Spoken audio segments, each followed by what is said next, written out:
Kisah ini teman-teman sekalian, kalau sudah ada yang pernah dengar, anggap insya Allah review ilmu. Kalau ada yang belum dengar, anggap insya Allah tambahan iman, gitu kan. Kisah ini saya berikan nama dengan kisah sebuah terong. Gitu. Ada seorang anak muda di Damaskus, di ibu kota Syria, di zaman tabi'in dulu. Pernah datang ke sebuah masjid namanya Masjid At-Taubah. Masjid At-Taubah ini zaman tabi'in ada. Ada seorang tabi'in masyhur di situ, tinggal jadi imam juga jadi alim, mengajar tiap hari. Anak muda ini datang lalu berkata, wahai imam kalau kita kiai, wahai imam, saya datang dari luar Damaskus, ya, miskin, tidak punya apa-apa, tapi saya mau belajar agama. Boleh nggak saya numpang tinggal di masjid bersama anda? Saya bantu-bantu lalu saya hidup bersama anda, maksudnya makan minum bersama anda. Kata ya syekh itu, silahkan, nggak masalah. Tapi harus sabar, ya ikutin kehidupan saya, apa yang saya makan kau makan, apa yang saya minum kau minum. Kata anak muda ini, baiklah. Anak muda ini cerita, dia bilang setelah 3 bulan saya tinggal dengan syekh saya. Ternyata syekh saya ini orangnya sangat zuhud, luar biasa. Ada makanan makan, tidak ada makanan puasa. Dan hari ini sudah 3 hari kami puasa. Sahur dengan sebutir kurma segelas air, buka puasa juga begitu. Tapi ini sudah hari ketiga.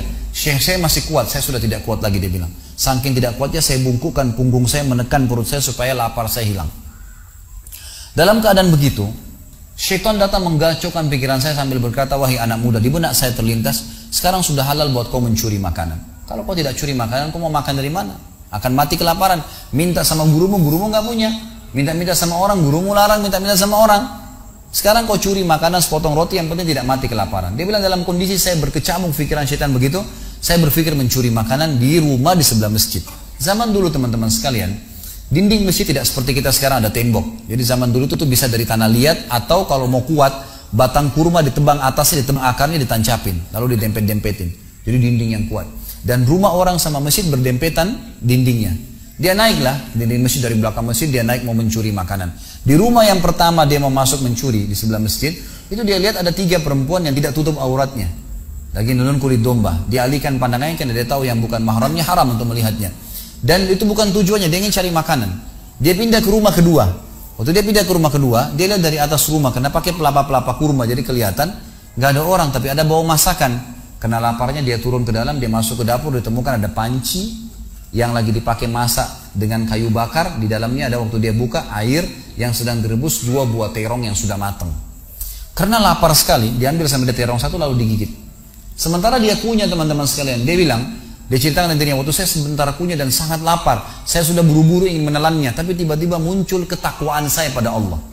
Muncul ketakutan saya pada Allah, kepatuhan saya sama Allah. Lalu saya berkata dengan diri saya, subhanallah, syaitan berhasil membuat saya melakukan 3 dosa sekaligus. Yang pertama, masuk rumah orang tanpa izin, dosa. Yang kedua, mencuri, mengambil terong itu. Dan yang ketiga, saya sedang memakan makanan yang haram. 3 dosa sekaligus. Maka dia bilang, tidak mungkin Allah membuat saya mati kelaparan karena meninggalkan yang haram. Karena Nabi Muhammad SAW sudah bersabda, man taraka sya'ni la abdalahu khairan min.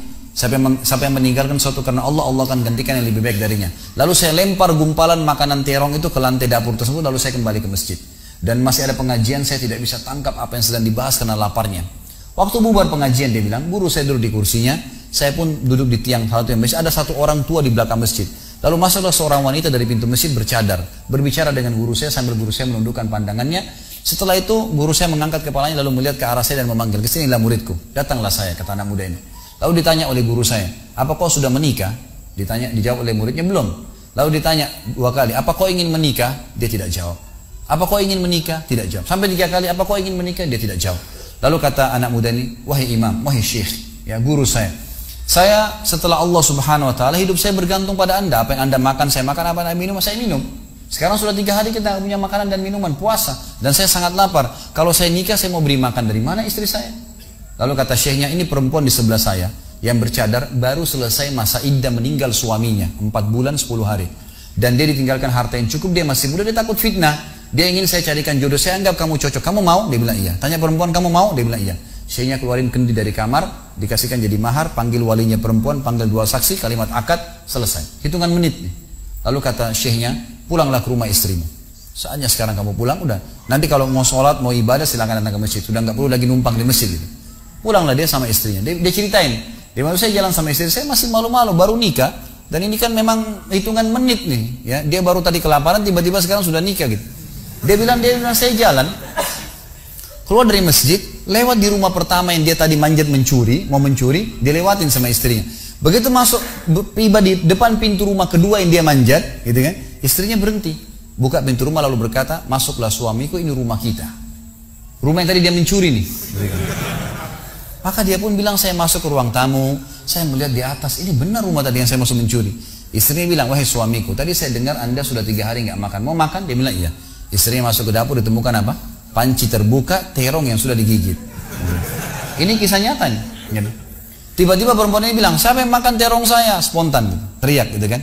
Pada saat dia teriak, maka si laki-laki ini mengucapkan kalimat begini. Ini dari saksi bahasan kita. Dia mengatakan, kesinilah istriku. Demi Allah begini ceritanya.